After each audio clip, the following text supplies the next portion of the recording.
And the government is pressurizing the GPs to pressurize the Absolutely. clients. It's all pressure. And they give them incentives. It's apply, like yeah. money. Well, that's how they work. It's called apply. Yeah, they apply pressure. Everything that they do is about applying pressure. But it's mandatory education. It's not mandatory to send your kids to school, but it is mandatory to educate them. And I can't take my kids on holiday when I want to. And I do know, and I have evidence of parents being fined £100 for taking their kids out on in term time and taking them on holiday. They've received £100 fines from schools who are corporations, trading names. I know that because it happened to a friend of ours actually at my son's school. That really does happen. If you don't manage their property properly, the social services get involved. And I put PLC there because as far as I'm concerned, they are.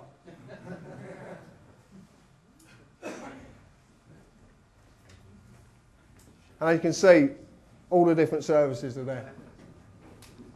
If this is not real, what's it doing on this website? What's it doing where you can check up whether these are doing good business? Is the website real? Absolutely. It's not now, but it is real, I promise you. There's got about 160 million corporations on it, worldwide. Go and check your own. Well, what we're going to do, I'm not going to defend it.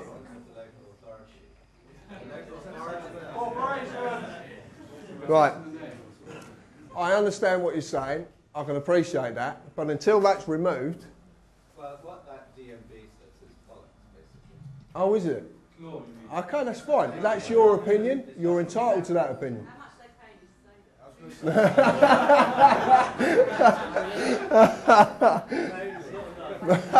that? Fair play. That's fair. Yeah, that's fair play. Well, so let's right. Right. Let's not have a battle of the egos because that's basically what it's going to end up being.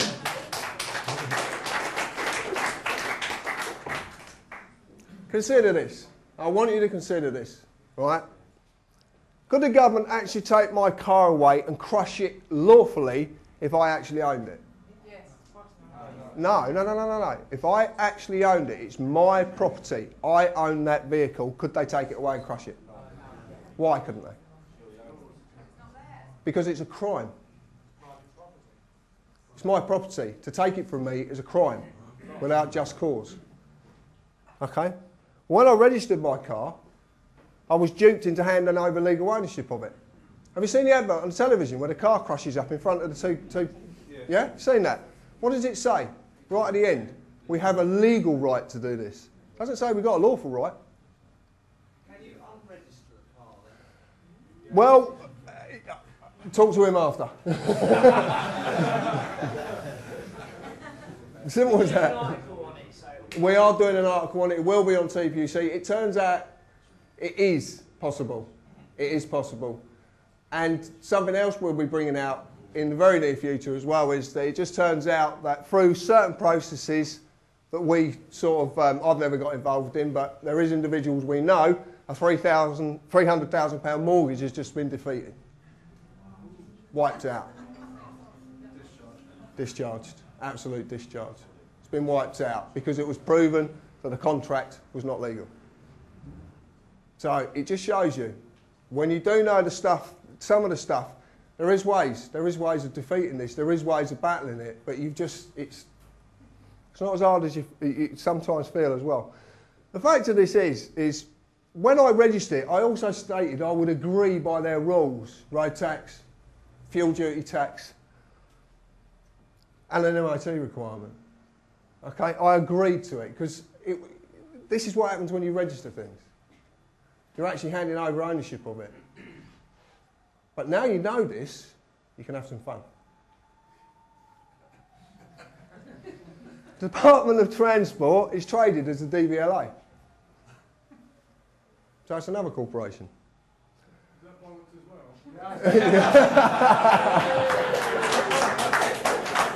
Fair play, fair play.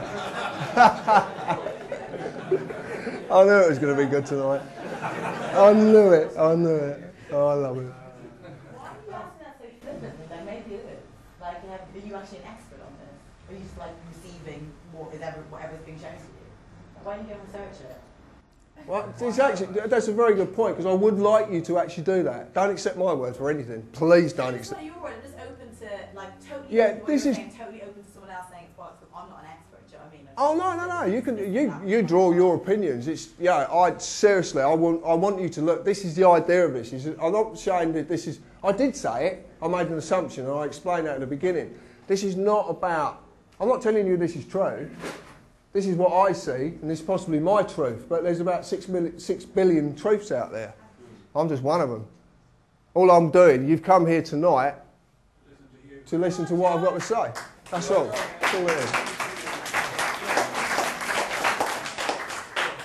I do. Sorry, can I just say something? By all means. It's a personal thing, from my point of view. I think it might be interesting, if there's time, to give more time to dissenting views, because they help you understand. Oh, absolutely. It's just that we're on a bit of a time limit. Okay. So if we could get to like the end of it, and then you can say what you. Yeah, I've got no problem with consenting views, or you can call me whatever you like. I won't take offence by it. I might take a gate, but I won't take offence. When I register something, I always remember this now because it's absolutely true. I give up ownership of it, possession of it. Okay, I get a certificate of title which is worth nothing. It's just like your V5. It's worth nothing. And if you notice on your V5, it actually says registered keeper. And we recently asked an insurance company because they said, "Are you the legal owner of the vehicle?" And we said, "No, the DVLA own my vehicle." And the lady on the telephone was quite bemused. But you don't, I shouldn't own my own children, but in retrospect, this is what this process does. If we don't own them, does that mean we can actually... Wait. Wait, I know where you're going, wait. So why are there so many fixed penalty notices? Right? If I put my bin out in the wrong place, or I put it out on the wrong day, or it's too bloody full, this man comes along, slaps a ticket on it. Right? But maybe it's giving people jobs. I don't know, there's something going on. Parking in a place, a corporation deems I can't. Okay? Or speed cameras.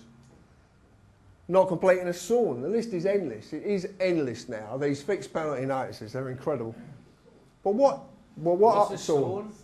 A statutory off-road notice, yeah, which is an offer, actually. Yeah. What are these notices in the real world? And what we found out is that what they are is actually, they're offers. And they're being issued by these corporations, and they'll never stop dreaming up the reasons to do it. I'm penalised by way of forfeit, and a forfeit is generally punishment for a breach of contract. What a fixed penalty notice is an offer to an accept and adhesion contract. Did I say that right, Richard? Because I never ever say it right. Adhesion. All right, great. An adhesion contract is a type of contract that is legally binding agreement. Basically, it's made by one party who've got all the bargaining power, then attached to you legally. In legalese, a notice is not a bill. It's not a demand. A notice is nothing more than an offer. You're being made an offer. If you get a notice to go to court, a notice of a summons, which I recently got, you're getting an offer of an invitation to go to a corporate place of business. That's what you're being offered. You just don't know. You don't know.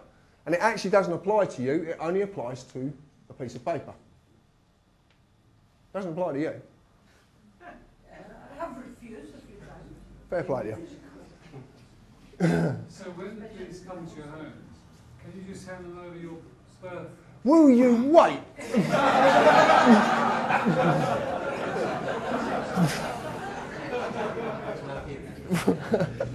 You ain't got a camera in my house or something, have you?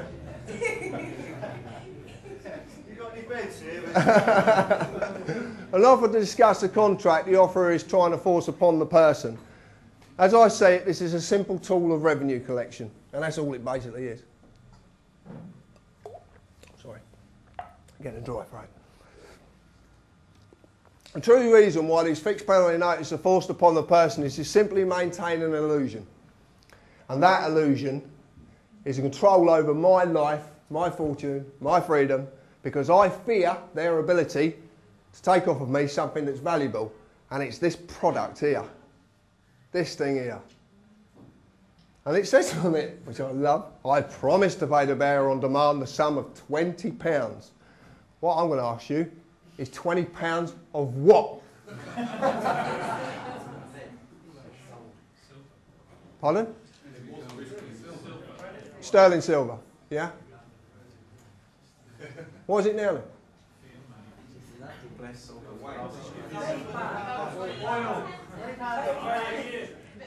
So, if they're asking you for this, okay, and if they are asking you for this, then ask them what tangible commodity is behind it.